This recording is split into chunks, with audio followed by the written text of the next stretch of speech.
السلام علیکم student, Bharat group school and junior colleges میں آپ کا استقبال ہے۔ اور جیسا کہ آپ جانتے ہیں یہ ہے آپ کا اردو کا لیکچر، اور میں سید مہربین آج آپ کو پڑھانے جا رہی ہوں آپ کے درسی کتاب کا سبق نمبر 7 دیوار چین کے سائے میں، جس کے مصنف ہے مولانا محمد تقی عثمانی۔ سب سے پہلے ہم مولانا محمد تقی عثمانی کی پیدائش وغیرہ کے بارے میں جان لی، یعنی ہم مصنف کا تعارف کر لیں۔ ان کی پیدائش ہوئی تھی 27 اکتوبر 1943 کو اتر پردیش کے ضلع سہارنپور کے مشہور قصبے دیوبند میں۔ انہوں نے ابتدائی تعلیم مرکزی جامع مسجد کے مدرسہ اشرفیہ سے حاصل کی اور اپنے والد کی نگرانی میں درس نظامی کی تکمیل مکمل کی۔ 1961 میں اسی ادارے سے تخصص کیا۔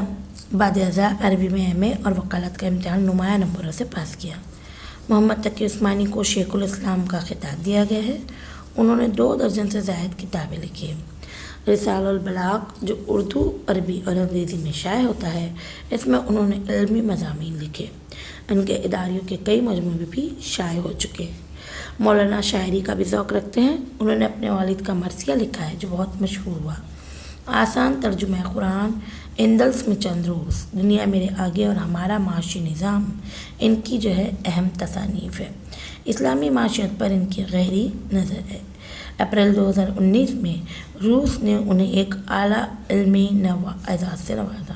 محمد تقی عثمانی کو ان کی علمی خدمات کے لیے دنیا کے مختلف اعزازات اور انعامات سے نوازا گیا ہے۔ تو بچوں، ہم لوگوں نے مصنف کے متعلق جان لیا۔ یہ ہے ہمارے مصنف محمد تقی عثمانی۔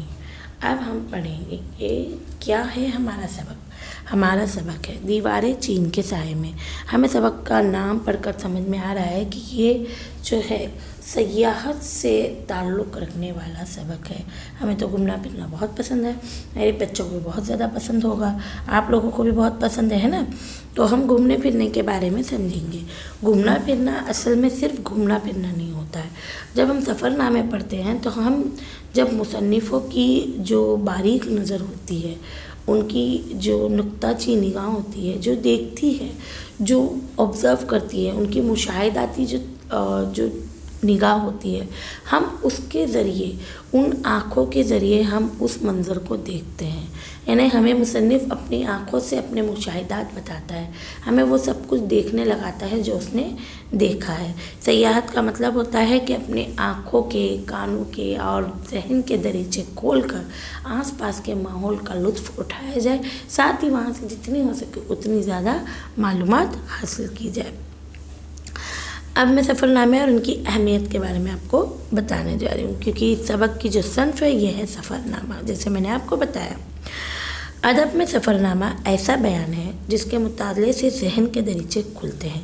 یعنی سفر نامے کے مطالعے سے دنیا کی تاریخی، تہذیبی، جغرافیہ وغیرہ حالات سے آگاہی ہوتی ہے۔ جیسے میں نے بتایا کہ جب ہم سفر کرتے ہیں، اگر ہم کسی چھوٹی موٹی جگہ پر بھی جاتے ہیں تو ہم وہاں کے آس پاس کی چیزوں کو بغور مطالعہ کرتے ہیں، اور جب کوئی ادبی شخصیت کہیں جاتی ہے تو پھر کیا کہنے، وہ تو اپنی تنقیدی مشاہداتی نگاہوں سے بہت خوبصورتی سے ہر شے کا جائزہ لیتا ہے۔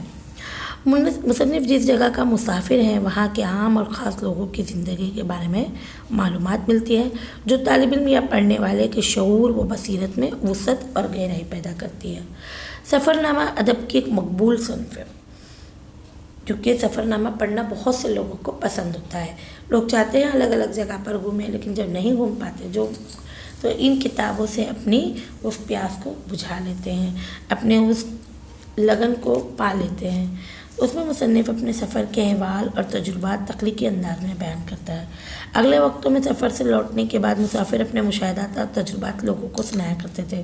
اب سفر نامے نے ادب میں ایک باضابطہ صنف کی حیثیت کر لی ہے۔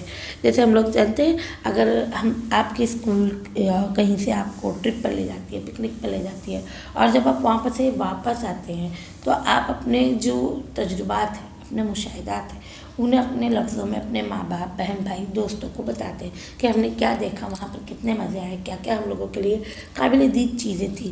اسی طرح مصنف ان چیزوں کا کیا کرتا ہے، مشاہدہ کرتا ہے اور اسے قلم بند کرتا ہے، تاکہ جو پڑھنے والا ہے ان سے فیض یاب ہو سکے۔ سفر نئے ملکوں اور شہروں کی تہذیب و تمدن اور جغرافیائی حالت سے واقفیت کا ایک اہم ذریعہ ہے۔ سفر کے ذریعے مسافر مختلف لوگوں، علاقوں اور تہذیبوں سے واقف ہوتے ہیں۔ جیسا کہ ہم لوگ جانتے ہیں، ہم لوگوں نے جغرافی میں بہت بار پڑھا ہے کہ ہر جگہ کی جو اپنی ایک الگ ثقافت، اپنا ایک الگ تہذیب ہوتی ہے۔ ہر جگہ کی جو ہے تہذیب الگ الگ ہوتی ہے، اور جب ہم سفر پر جاتے ہیں تو ہم ان تہذیبوں کے بارے میں جانتے ہیں، ہم سمجھتے ہیں۔ ہم اگر ہندوستان میں الگ الگ مقامات پر گھومیں تو ہمیں الگ الگ قسم کی تہذیبیں، تمدن اور ثقافت نظر آئے گی۔ معاشرت کا فرق مسافر کو جہاں تقابل اور تجزیے پر آمادہ کرتا ہے، وہیں اس کی فکر کے نتائج نئے خیالات کو جنم دیتے ہیں۔ ہمارے زمانے میں سفر کی آسانی اور ادب میں اظہار کی سہولتوں سے اس صنف کو مقبولیت حاصل ہوئی ہے۔ اب ہم سبق کے بارے میں پڑھنا چاہیں گے۔ لفظ دیوار ہمارے ادب میں رکاوٹ، پوشیدگی، اصرار وغیرہ کی علامت کا کام کرتا ہے۔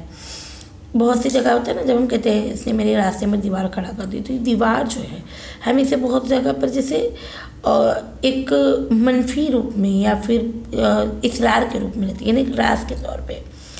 دنیا کے بہت سے مقامات پر ایسی دیواریں موجود ہیں جن کا قصے، کہانی، سفر نامے، رپورٹاز وغیرہ میں کئی معنوں میں استعمال کیا جاتا ہے۔ جیسے دیوار آہنی پردہ کو کمیونسٹ روس کے زمانے میں اس ملک کے متعلق کسی بھی علم و آگاہی کو چھپائے رکھنے کی علامت سمجھا جاتا رہا۔ دیواریں چین دراصل چین کے بادشاہوں نے اپنے ملک کو دشمنوں سے بچانے کے لیے تعمیر کی تھی، مگر آگے چل کر یہ دیوار بھی دنیا کی اور لوگوں کے لیے ایک پراسرار دیوار بن گئی۔ محمد تقی عثمانی کا دیوار چین کے سائے میں سفر کرنا چین کے حالات، مقامات، عوام و خاص اور ان کے افعال کی تصویریں سامنے لاتا ہے۔ تو بچوں، جتنا میں نے آج آپ کو سمجھایا، دیکھیے یہ دیوار چین کتنی خوبصورت ہے نا۔ تو اس کے متعلق ہم اب اپنے اگلے لیکچر میں سنیں گے، سمجھیں گے، ٹھیک ہے۔ تو یہاں پر مصنف نے کیا کیا جو ہے چیزوں کو دھیان دیا، کن کن چیزوں پر روشنی ڈالی ہے، ان سب کے بارے میں ہم اپنے نیکسٹ لیکچر میں پڑھیں گے۔ اور اس کے پہلے میں نے ایک لیکچر ڈالا ہے جس میں حذف شدہ نصاب کے بارے میں بتایا ہے، پلیز آپ لوگ اسے ضرور دیکھیں اور سمجھیں، ٹھیک ہے۔ تو آپ کو میں نیکسٹ لیکچر میں اس سبق کے بارے میں ضرور پڑھاؤں گی۔ تب تک کے لیے اللہ حافظ۔